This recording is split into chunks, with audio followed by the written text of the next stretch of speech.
această sărbătoare națională, Ziua Poetului Mihai Eminescu, Ziua Culturii Naționale.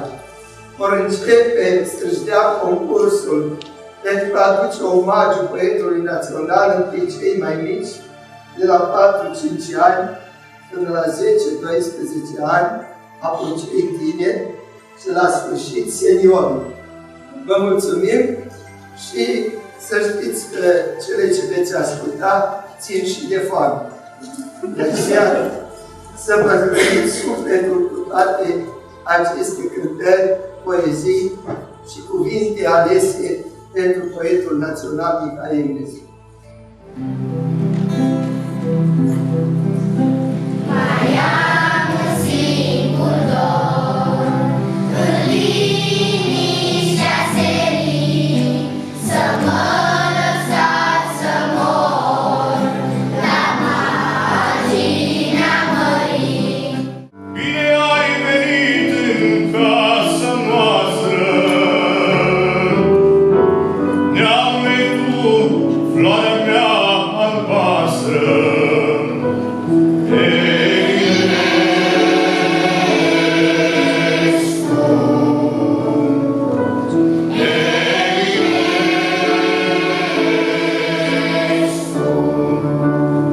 De dorul lui și inima și sufletul se umple, și cât de viu se aprinde el în oricare seară spre umbra negrului castel, când ea o să ia bară.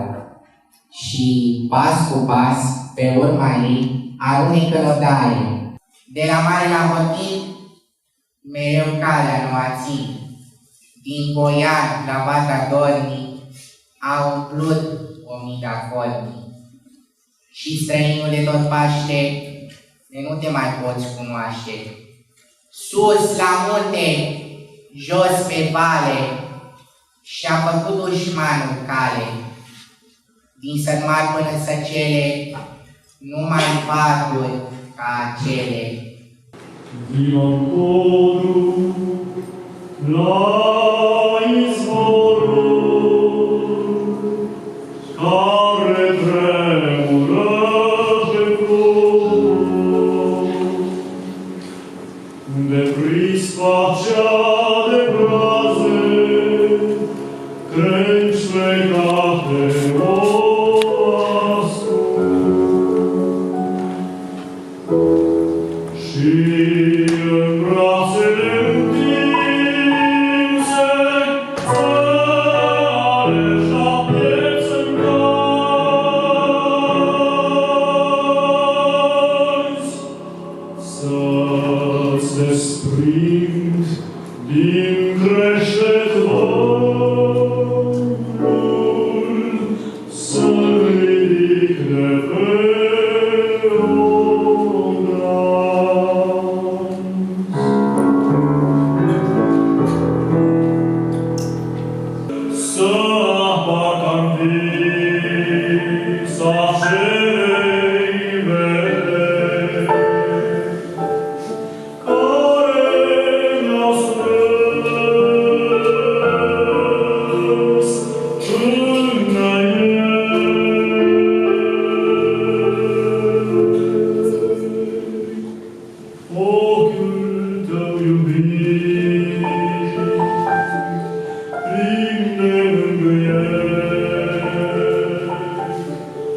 Aș vrea să vă spun că nu venim la Constanța ca să spunem cuvinte goale și ca să ne aflăm întreagă. Aici se află cel mai mare tezaur al culturii românești. Eu când spun acest lucru, știu ce spun.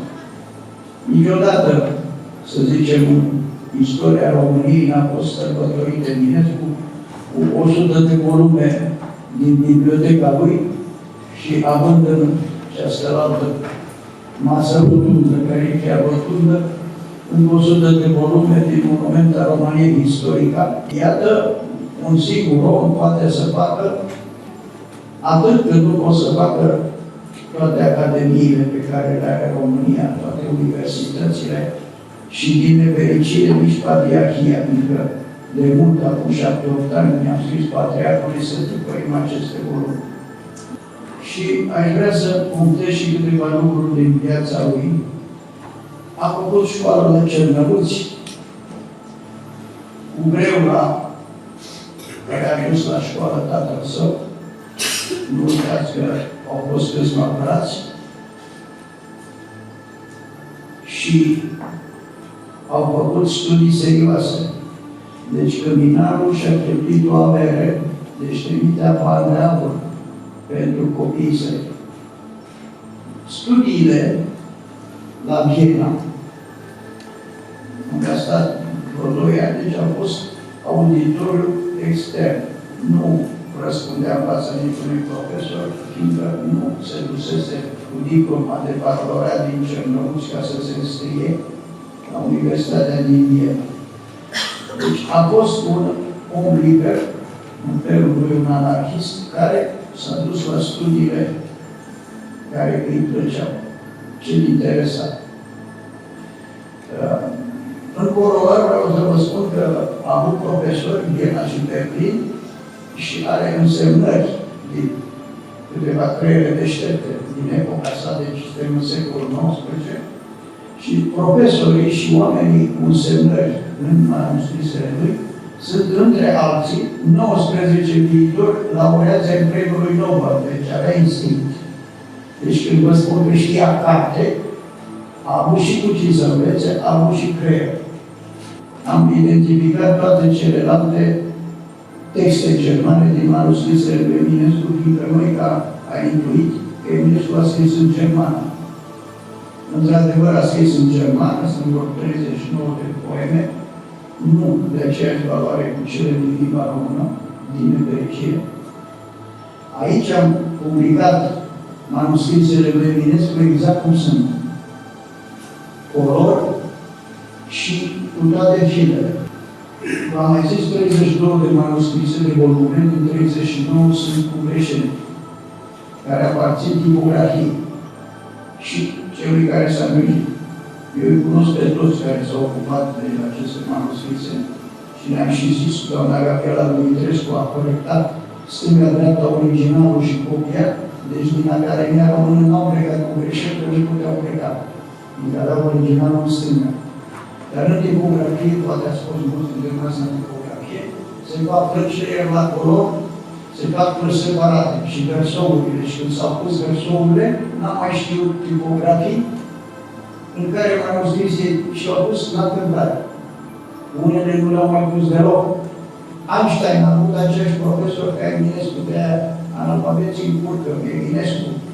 Teoria relativității o să mai prostii și acum de curând. Lucrurile genialistime din opera lui vor rămâne și vor străbate. În ele se va păstra ca un adăpost de comori, el să-ți va adăposti această limbă română, care cine știe în sute de ani ce va deveni și dacă se va mai vorbi sau cum se va mai vorbi. Eminescu, după cum probabil mulți știți, l-a venerat pe străbunul meu, pe domnitorul Alexandru Ion Cuza. Și la o vârstă fragedă, zicem noi, de 20 de ani, a protezat împreună cu alți 2 colegi, în perioada în care studia la Viena, să facă o vizită domnitorului la 1 ianuarie însoțit de un oarecare Năstase și altul Burlă, implorându-l pe domnitor, aflat în exil, să revină pe tronul țării.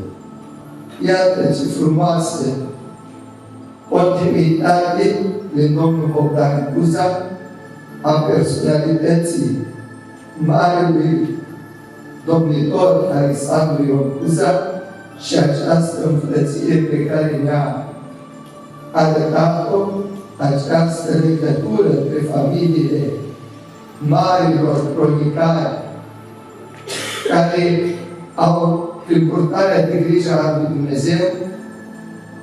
Există descendenți care fac neuitate rădăcinile cele puternice din neamul nostru.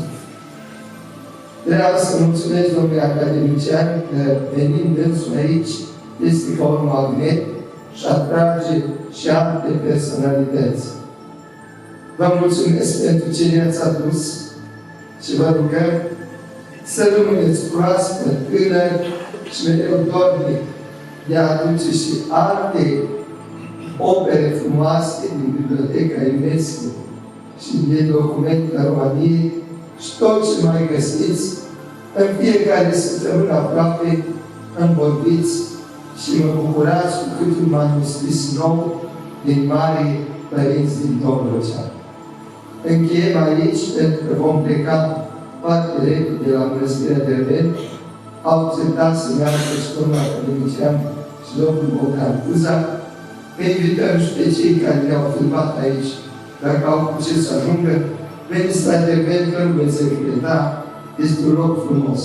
Dumnezeu să ne ajute și să continuăm aceste sărbători de suflet, care sunt o hrană pentru sufletele noastre.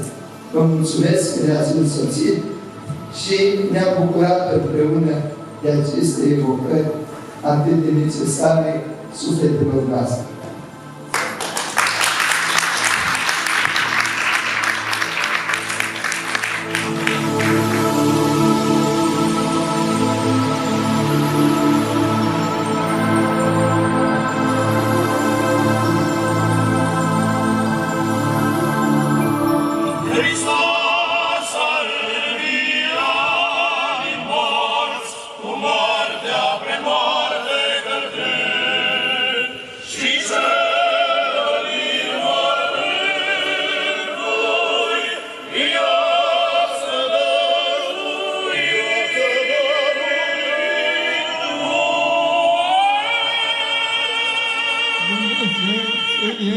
Să odihnească, să fericească, iar pe noi să ne miluiască și să ne mântuiască, ca un bun și de oameni iubitori.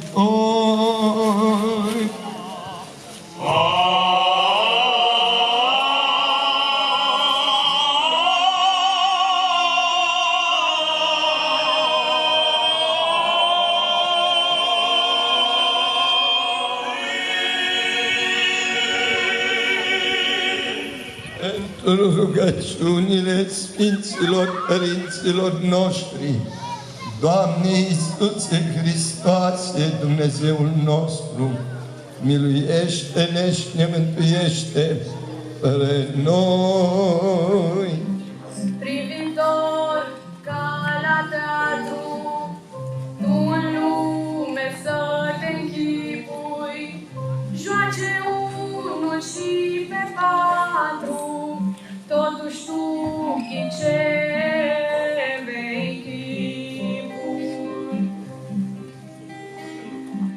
Și de plânge de se ceartă, tu în colț petreci în tine și înțelegi din alor artă ce e rău și ce e bine.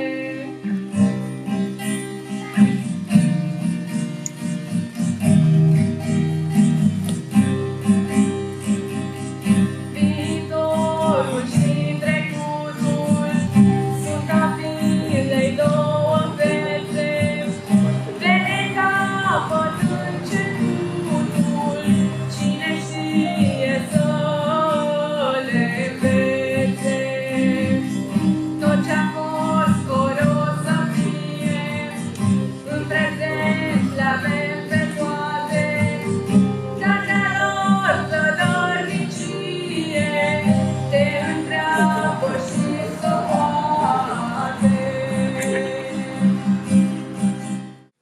bate vântul dintr-o parte, iarna aici, vara-i departe.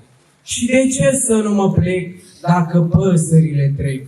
Peste vârf de rămurele, trec în stoluri întunele, ducând gândurile mele și norocul meu cu ele.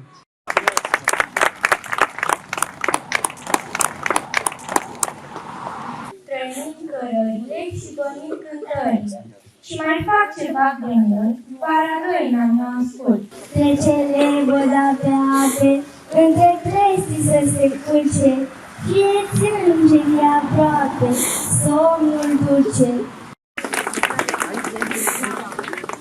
Din cugear de angliș, la voiosul luminiș, luminiș lângă baltă, care întregi stia înaltă, legănându-se din unde adâncul îi se pătrunde. Iar părul e blond și moale ca mătasa, urmazul alb și umerii vedea, prin hainele de dor subțire fin, se vede trupul ei cel alb de plin. După ce atâta vreme la oaltă ne-am vorbit, mie-mi pare că uitară cât de mult ne-am fost iubiți. Dar acum te văd înainte, dulce palidă cum șezi, lasă-mă ca altădată, umilit să-mi genunchezi. Lasă-mă ca altădată, umilit să-mi genunchezi, umilit să-mi genunchezi. La la la la la la la.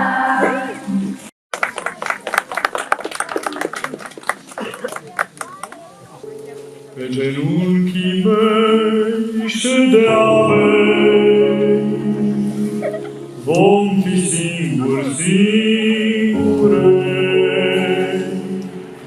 iar în păr înfiorate or să-ți cadă florile.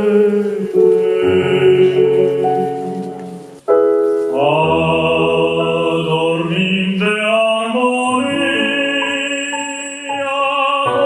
codrului bătut de gânduri.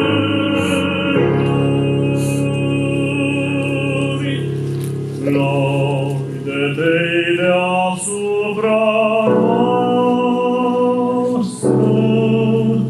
or să cadă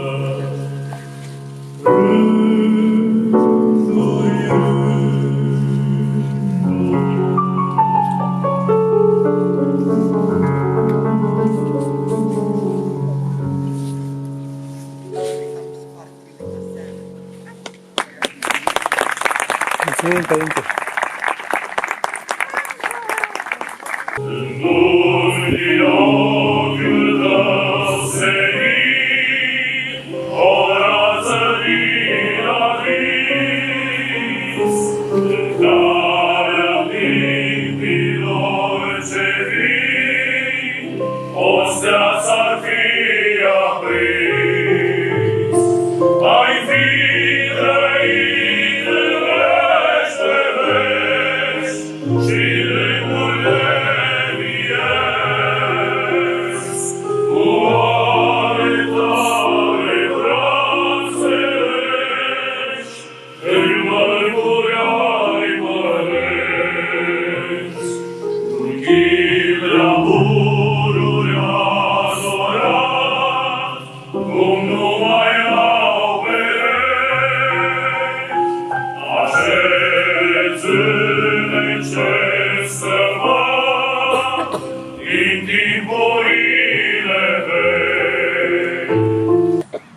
Ce ați fost din voi apusuri când inima e descos?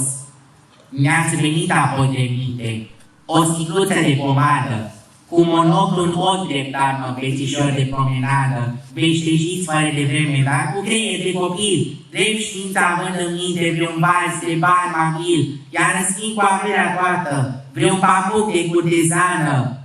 O, te admir, progenitură, de origine romană. Și acum, priviți cu spaima fața noastră șeptii trece.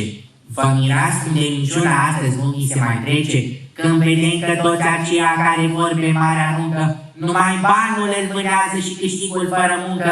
Azi, când fraza lustruită nu le poate înșela, astăzi alții sunt de vină domnii mei. Nu este așa? Dar lăsați măcar strămoșii ca să doarmă în col de cronici. Din trecutul de mărire v-ar privi ce mult ironici. Cum nu vii tu, țepești, Doamne, ca punând mâna pe ei, să împarți în două cete, însmitiți și mișei, și în două temniți large cu deasila se aduni, să dai foc la pușcărie și la casa de nebuni. Mulțumesc! Pentru iadre florile visării, pentru limba țării, pentru iadre florile visării, pentru limba țării, Dumnezeu prin noară, când a plâns printre astre, era plâns peste țară, cu lacrima limbii noastre. Aici, astă seară, noaptea asta, este al doilea stit în care există în viața mea. Am ascultat atent și cu o ureche bună tot ce ați cântat și ce ați vorbit. Am spus acum în altului Teodosie că, auzind iar versurile din Eminescu, din scrisoare, mi-am amintit că am în arhivă pe Papa cu cele 3 coloane. E vorba de Papa Silviu Coromini, care a și scris. Eminescu nu e un om cu care să te joci. Știa carte mare. Deci înseamnă o sărbătorire a lui Eminescu sub lumină de lună. El, când spunea lumină de lună, fiind Eminescu, știa ce spune. Lună vine dintr-un cuvânt mai vechi, lunatic, și înseamnă a tăia în bucăți, a împărți. Deci luna, de ce? Pentru că ea măsura timpul. Oamenii își măsurau în străvechire timpul uitându-se spre soare și văzând luna cu fazele ei. Deci era măsurătoarea timpului.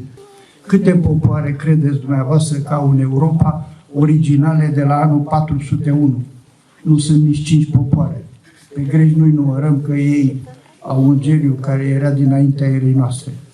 O parte din manuscrisele, din rescripturi, din acest mare poet pe care l-am putea numi un prim poet al străbunilor noștri, se află deja una dintre copii în facsimil color în tezaurul lui Teodosie la Constanța, aici la 100 de kilometri. În prezenția voastră, prea frumioși, prea puternici părinți, copii și tineri care au recitat, îmi pare rău că se termină. Sau încheiem acum, vom continua la căldură. Legat de ziua de astăzi, de Duminica și de Evanghelia de astăzi, mă gândeam în timp ce se recita și se cânta, mă gândeam la Eminescu și mă gândeam că din ceea ce facem, încercăm și noi să aducem o recunoștință și o aducere aminte spre folosul nostru la ceea ce a fost și ceea ce reprezintă Eminescu pentru noi. Înalt preasfințite stăpâne, binecuvântați!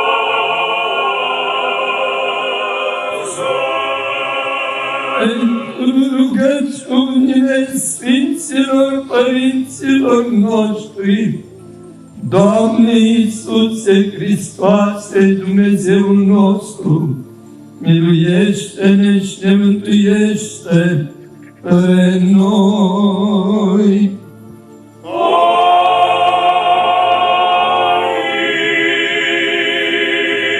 Mulțumim tuturor, Doamne ajută! Doamne ajută!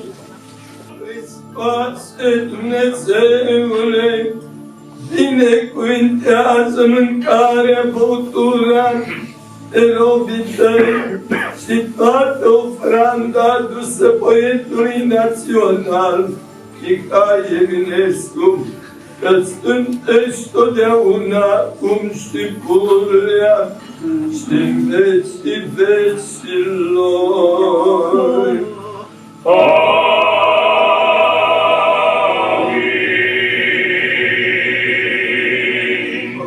Nu faceți mult, cu toată lumea noastră.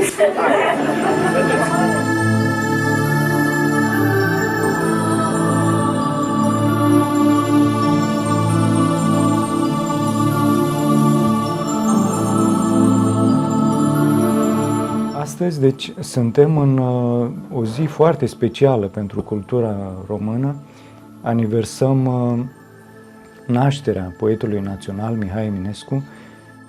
Omagierea poetului național Mihai Eminescu este un moment de sărbătoare, de iluminare, de urcuș spiritual pe scara marilor valori, pentru că poetul național descinde dintr-o familie credincioasă, format într-o familie de creștini și monahi, care a crescut cu vârsta și cu înțelepciunea și, într-adevăr, a urcat atât de aproape de zările cele mai înalte ale spiritualității și, cu adevărat, a dorit să meargă spre infinit.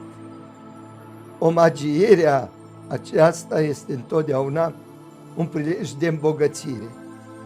Te îmbogățești pentru că te apropii de acest spirit nobil, de Dumnezeu hărăzit, lăsat neamului nostru ca cel mai mare dar și care ne-a introdus în demnitate în istoria și cultura popoarelor lumii.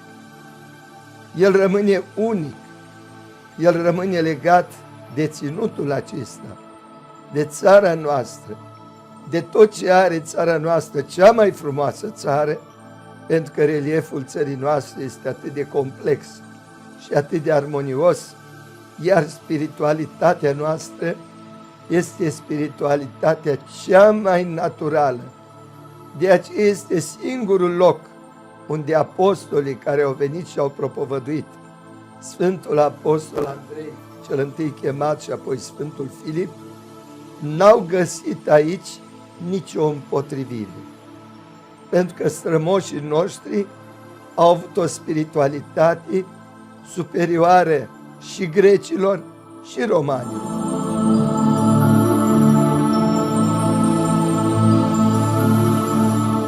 Nu e ușor să transcrii din Eminescu ca să se înțeleagă. N-aveți impresia că era caligrafie. De exemplu, el scria noaptea și are pagini în care scrie noaptea asta de la stânga la dreapta, de jos în sus, peste 2 nopți sau nu știu când, inversează caietul, scrie de jos în sus sau de sus în jos, scrie cu albastru, scrie cu roșu, deci ce-i venea un vers în minte sau creionul le avea la îndemână.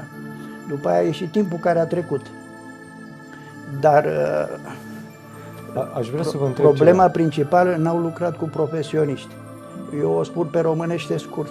Ce Eminescu știu, nu știe nimeni și nu o să știe nici în 200 de ani. Că nimeni nu studiază 40 de ani zi de zi. Și cu oarece pasiune și oarece pricepere. Dar asta e situația. Eu mai mult decât a le reedita corect, impecabil, plus îmbogățite, da? Cu banii arhiepiscopului Teodosie și al prietenilor săi, nici nu l-am întrebat cine îl ajută, da, și de ce. Ideea este de ce Teodosie poate și o țară nu poate. Să răspundă ei la întrebare. Foarte importantă. Să răspundă ei la întrebare. Da? Acum, ați văzut acolo și poate, să zic, multiplicați informație, biblioteca lui Eminescu. Eminescu a avut 1250 de volume. Chiar am vrut să menționez că ați început să reconstituiți această și noi suntem la volumul 735. sunt pregătite până la volumul 880, sunt în tipar, deci e doar o chestie de timp să le tipărească. 1250, da? Da.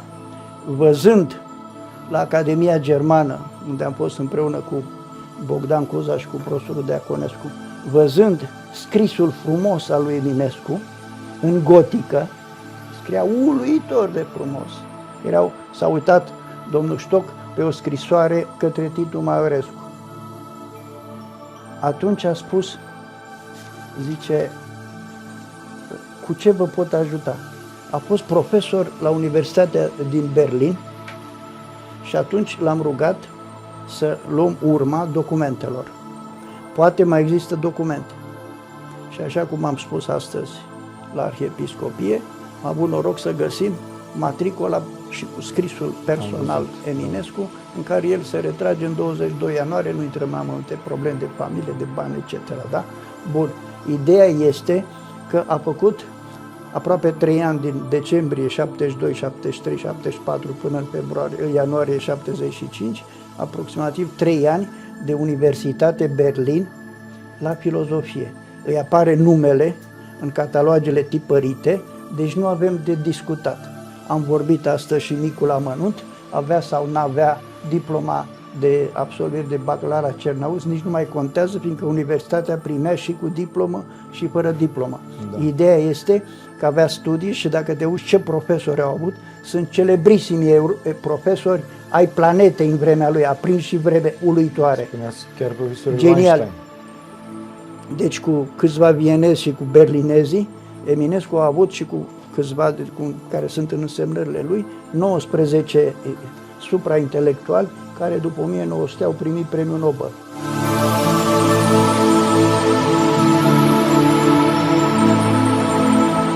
Întrucât astăzi, încă, deși este târziu, nu știu, poate ne apropiem de miezul nopții,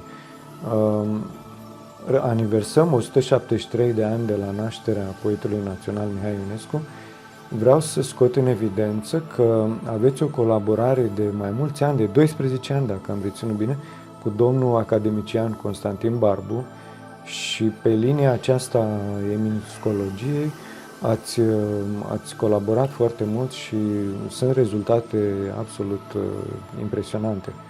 Ați ajutat la editare, la studiu, la cercetare. Cu domnul Barbu, într-adevăr, mă cunosc, dacă nu greșesc, din anul 2007. Dânsul a fost un admirator al tuturor membrilor familiei mele și este în continuare și consider că de aici s-a tras seva unei colaborări frățești cu el. Bineînțeles că la baza acestei colaborări a stat numele lui Eminescu, pe care am încercat amândoi să-l promovăm nu numai în România, ci și în Germania, unde mi l-am apropiat pe președintele Academiei de Științe Brandenburgice, pe domnul profesor Günther Stock, care la vremea respectivă era președinte peste alte 59 de Academii de Științe europene și care și-a adus un aport extraordinar în promovarea nu numai a lui Mihai Eminescu, ci și a lui Dimitrie Cantemir. Exact. Cuantumul elogiilor care s-ar putea aduce lui Eminescu sunt infime față de valoarea care a exprimat-o. Singurul lucru care ne-a rămas este să cultivăm aceste moșteniri care sunt colosale. Prin simplu fapt că Eminescu nu este altceva decât un apărător al comorii noastre spirituale românești. Iar prin această protecție a comorilor noastre nu s-a făcut altceva decât să se protejeze elementul de suveranitate națională, de identitate națională și identitate etnică a neamului românesc. Nu degeaba Eminescu spunea la un moment dat că seminția poporului român este una nobilă și acest popor nu va dispărea din istorie atâta timp cât nu va uita de noblețea seminției lui.